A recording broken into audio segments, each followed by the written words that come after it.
तकलीफ है, उसी में तो तकलीफ का उपचार है ना। तकलीफ का उपचार क्या है? तकलीफ से संघर्ष। वो संघर्ष आपको इतना थका दे कि आपके पास तकलीफ झेलने के लिए वक्त ही ना बचे।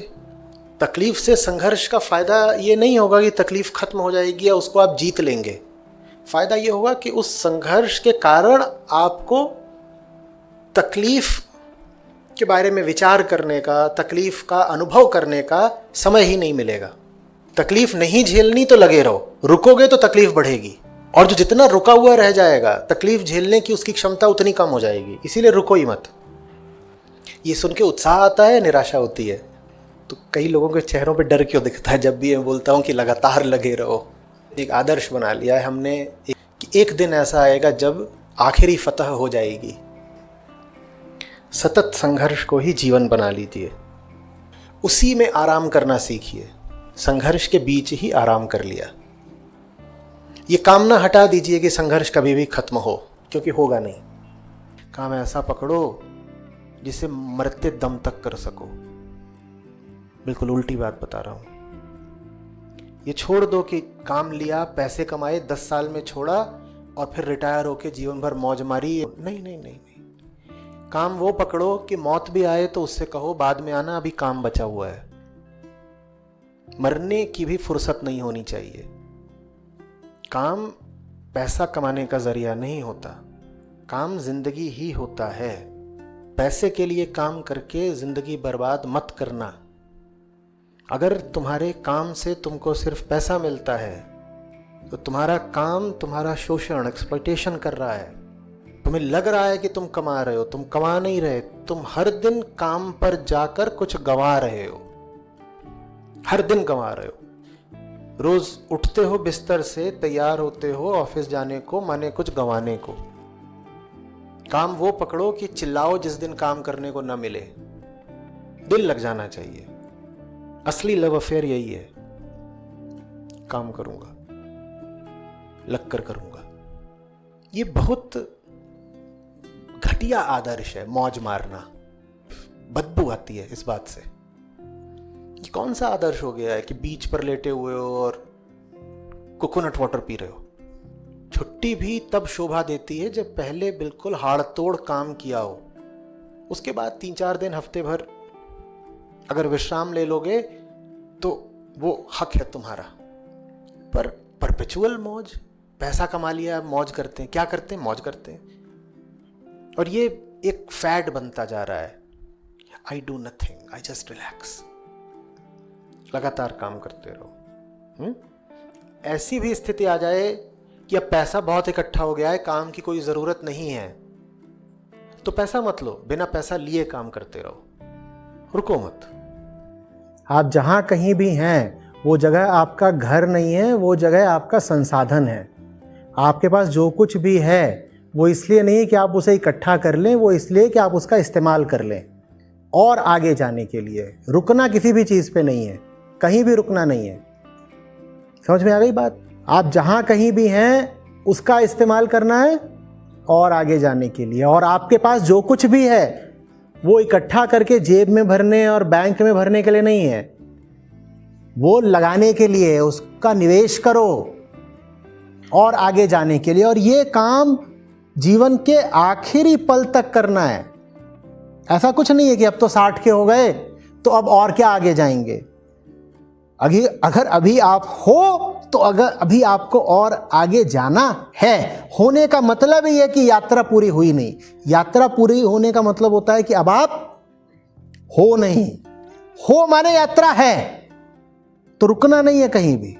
ये जो खेल है ना सारा कि फलाने मुकाम पर रुक जाओ, चाहे सामाजिक रूप से, चाहे आर्थिक रूप से, मानसिक रूप से, आध्यात्मिक रूप से, पारिवारिक रूप से, जीवन में कहीं भी कभी भी एकदम नहीं रुकना है, एकदम नहीं। वो एक बहुत पहले से, एकदम बचपन के दिनों से गीत है, नदिया चले चले रे धारा, चंदा चले चले रे तारा, तुझको चलना होगा। चलना होगा। और बात बिल्कुल सही है। जिनकी बात हो रही है वो सब प्रकृति के तत्व हैं। जब तक वो प्रकृति मौजूद है आपको चलना ही होगा उससे आगे जाने के लिए। नदिया, धारा, चंदा, तारा, ये सब क्या है? अभी ये है ना आपके लिए, तो रुक कैसे गए तुम? चलो, तुझको चलना होगा, तुझको चलना होगा। जो मिला है वो इसीलिए मिला है कि उसका इस्तेमाल करो। भोगना नहीं है, उपभोग नहीं, उपयोग। अंतर समझो, बहुत अंतर है। उपभोग नहीं, उपयोग। हम क्या करते हैं? खा लो, उपभोग। उपयोग करो, उपयोग। समझ रहे हो? ज्ञान इकट्ठा करो, काय के लिए? फूल जाने के लिए नहीं, उपयोग करना है उसका। पैसा इकट्ठा करो खूब सारा, खा लेने के लिए नहीं, उसका उपयोग करना है। जीवन कहीं भी ठहरता नहीं है। आंधी से तूफान से डरता नहीं है। तू ना चलेगा तो चल देंगी राहें, मंजिल को तरसेंगी तेरी निगाहें, तुझको चलना होगा। भूलिएगा नहीं, यह संभव है आपके लिए। इससे नीचे पर रुक मत जाइएगा। किसी भी निचले तल पर समझौता नहीं कर लेना है, घर नहीं बना लेना है, थम नहीं जाना है। जो ऊंची से ऊंची अवस्था आपके लिए संभव है, उसकी ओर बढ़ते रहना है, बढ़ते रहना है। ये पूछने कि किसी को जरूरत नहीं करनी चाहिए। मंजिल इतनी छोटी चीज है कि उसके बारे में सवाल कर लिया, सर झुकाओ, चलते जाओ। ये जो सर है ना, ये खोपड़ा जो फालतू सवाल करता है, वही मंजिल के रास्ते में सबसे बड़ी बाधा है। कब मिलेगी? क्या है? मूली है, गाजर है कि मिल जाए? मत पूछो कब मिलेगी। जब तुम मिट जाओगे तब मंजिल है। तो तुम्हें चलते चलते घिसना है अपने आप को, जैसे जूता घिसता है ना चलते चलते, तब मंजिल है। मंजिल का पता कैसे चलेगा? जूता पूरी तरह घिस गया, समझ लो मंजिल आ गई। जब तुम चलते चलते पूरी तरह घिस जाओ तो समझ लो मंजिल आ गई। जितना है उतने पे आगे बढ़ो। बहुत ज्यादा मोटिवेशन नहीं है, मान लो, आगे बढ़ने का। इतना तो दिखाया ना कि यहां तक आ गए, अब यहां आने के बाद बढ़ जाएगा थोड़ा। तो जितना अपने हाथ में होता है सिर्फ वही हमारे काम आता है, और उसके अलावा कुछ है ही नहीं, तो और काम आएगा क्या? कल भी मैं इसीलिए बोल रहा था कि बहुत दूर का नहीं दिखाई पड़ रहा, थोड़ा तो दिखाई पड़ रहा है। जितना दिखाई पड़ रहा है उतना तो चलो, फिर आगे का और दिखेगा। ऐसा कोई नहीं होता जिसके पास बिल्कुल कुछ ना हो। जितना है आपके पास अभी आगे बढ़ने के लिए उतना ही बहुत है।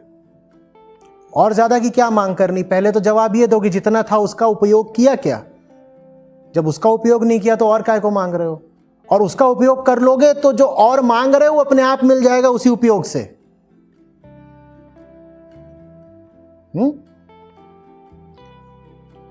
बचा के मत रखो, कुल बात ये है। और मांगने से पहले ये बताओ कि जितना मिला था उसका उपयोग कर लिया क्या? आपको किसी काम के लिए ऊपर से फंड्स रिलीज किए गए हैं। जिस काम के लिए दिए गए थे वो काम हो गया क्या? आप और क्या मांगने पहुंच गए ऊपर वाले से? ऐसा होता है ना, फंड्स आते हैं कि फलाना काम करो। जिस काम के लिए आए थे अभी उसमें आपने उसका उपयोग, यूटिलाइजेशन करा ही नहीं, तो आपको हक बनता है और मांगने का। और अगर आपको और नहीं मिल रहा है तो उसकी वजह भी साफ समझ लीजिए। आपको जो मिला है आपने उसका सही इस्तेमाल आज तक करा नहीं। जो मिला है पहले उसको तो सही जगह लगाओ, तब और मिलेगा बाबा। वो और काय को भेज दे कि जैसे पिछला वाला दबा के बैठ गया ये वाला भी दबा के बैठ जाओ, वो देगा ही नहीं। इसीलिए अध्यात्म में कहते हैं कि जिसे पाना है उसे गंवाना होगा। ये उल्टा सूत्र चलता है ना, आप समझ रहे हो? जो जितना गंवाएगा उतना पाएगा। यहां पर खेल ये होता है कि तुम पांव पसारो, चादर लंबी होती जाएगी। तुम दो तो सही, मिलता जाएगा, और दोगे नहीं तो मिलेगा भी नहीं।